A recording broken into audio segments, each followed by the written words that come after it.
శ్రీవిద్య ప్రఖ్యాత కర్ణాటక సంగీత కళాకారిణి ఎంఎల్ వసంతకుమారి కూతురు. తండ్రి కృష్ణమూర్తి సినిమాలో హాస్య పాత్రలు చేసేవాడు. శ్రీవిద్య పుట్టిన కొద్ది రోజులకు తండ్రి ముఖకండరాల పక్షవాతం వచ్చి సినిమా అవకాశాలు పోయాయి. సో దాని కారణంగా కుటుంబం తీవ్ర ఆర్థిక కష్టాలలో పడింది.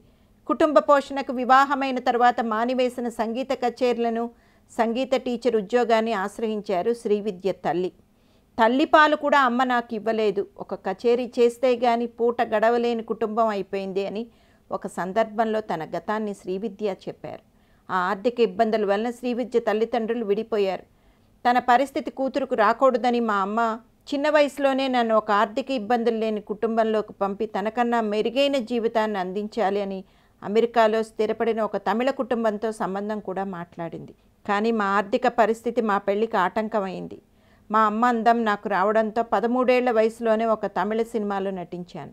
బాలచందర్ దర్శకత్వంలో హీరోయిన్గా నటించే అవకాశం వచ్చింది. ఆ తర్వాత నేను నటిగా వెనక్కి చూసుకోవాల్సిన అవసరం కలగలేదు. తర్వాత మలయాళీ చిత్రాల్లో అత్యధికంగా నటించాను. మాతృభాష తమిళే అయినా ఒక మలయాళీ అమ్మాయి అనే భావం అందరికీ కలిగింది. దానికి కారణం ఒక మలయాళీతో నేను ప్రేమలో పడటం. నా మకం కూడా తిరువనంతపురంకి మార్చుకున్నాను. అందుకే అలా చేశానని అందరూ అనుకున్నారు కూడా ఆ రోజుల్లో. సినీ తారల్లో చాలామంది జీవితాల్లో లాగే శ్రీవిద్య జీవితం కూడా ప్రేమలో చాలా మలుపులు తిరిగింది. చిన్న వయసులోనే సినీ రంగానికి రావడం, అక్కడ పలు రకాల ఆకర్షణలు, ఎర్రగా బుర్రగా ఉండే హీరోల పట్ల ఆకర్షణ, అది ఆమెకు ప్రేమగా, అతనికి కేవలం ఒక ఎఫ్ఐఆర్గా మారడం, తరతరాల సినీ తారల చరిత్ర అందుకు భిన్నమేమీ కాదు శ్రీవిద్య జీవితం. 22 ఏళ్ల వయసులో కమల్ హాసన్ సరసన బాలచందర్ దర్శకత్వంలో నటించింది. సినీ నటనలో ప్రేమ అయిన శ్రీవిద్య కమల్ హాసన్తో నిజంగానే ప్రేమలో పడింది. కమల్ హాసన్ కూడా శ్రీవిద్యను ప్రేమించాడు. ఇద్దరివి సాంప్రదాయ కుటుంబాలు కావడం చూడముచ్చటైన జంటగా తెలిసిన వారంతా చెప్పుకుంటుంటే శ్రీవిద్య మహదానందపడింది. ఇక నటనకు స్వస్తి చెప్పి సంసారం చేసుకునే ఆలోచనలో ఉన్న శ్రీవిద్యకు షాక్. వారి ఇరువురి మధ్య ఏమైందో కానీ వారి ఎఫ్ఐఆర్ తెగిపోయింది. కమల్ హాసన్ దూరమైన డిప్రెషన్లో తీసుకునే నిర్ణయమో లేక నిజంగానే కొత్త ప్రేమ చిగురించిందో తెలియదు. కానీ 1976లో జార్జ్ థామస్ అనే అసిస్టెంట్ డైరెక్టర్ని ఆమె క్రైస్తవ మతం స్వీకరించి పెళ్లాడింది.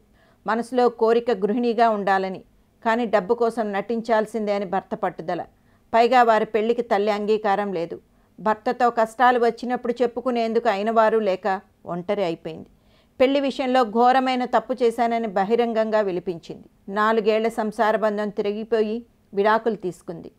మనిషిని నిలబెట్టేది ఒక రూపం, ఇచ్చేది వెన్నెముక. అటువంటి వెన్నెముకకే క్యాన్సర్ సోకితే ఆసుపత్రిలో క్యాన్సర్ పేషెంట్గా ఉన్న శ్రీవిద్యను చూసేందుకు రాత్రిళ్ళు ఆమె తొలి ప్రేమికుడు కమల్ హాసన్ రహస్యంగా వచ్చేవాడట. కమల్ హాసన్ మదిలో ఇంకా తాను ఉన్నాను అన్న ఆనందమే ఆమెకు చివరికి మిగిలింది. అన్నీ ఉన్నా అనుకున్నది పొందలేక ఆ అసంతృప్తితోనే ఆమె మరణించింది తిరువనంతపురంలో.